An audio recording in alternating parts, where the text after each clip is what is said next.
أعوذ بالله من الشيطان الرجيم بسم الله الرحمن الرحيم اللهم صل على محمد وعلى آل محمد كما صليت على إبراهيم وعلى آل إبراهيم إنك حميد مجيد اللهم بارك على محمد وعلى آل محمد كما باركت على إبراهيم وعلى آل إبراهيم إنك حميد مجيد رب اشرح لي صدري ويسر لي أمري واحلل عقدة من لساني يفقهوا قولي الله رب العالمين 16 নম্বর সূরা সূরা নাহলের 125 নম্বর আয়াতে আল্লাহ রাব্বুল আলামিন তাবলীগের দিকে মানুষকে কিভাবে আহ্বান করবেন, আল্লাহর দিকে মানুষকে কিভাবে আহ্বান করবেন সে সম্পর্কে একটি আয়াত বিশ্লেষণ করছেন।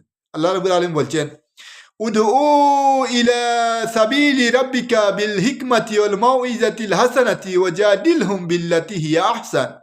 জ্ঞান, বুদ্ধি এবং উত্তম উপদেশের মাধ্যমে আপনি আপনার প্রতিপালকের দিকে মানুষকে আহ্বান জানান আর লোকদের সাথে এমন পন্থায় আলোচনা করুন যা অতি উত্তম।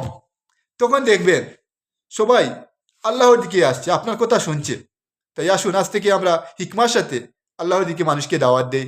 আসসালামু আলাইকুম রহমতুল্লাহি ওয়া বারাকাতুহু।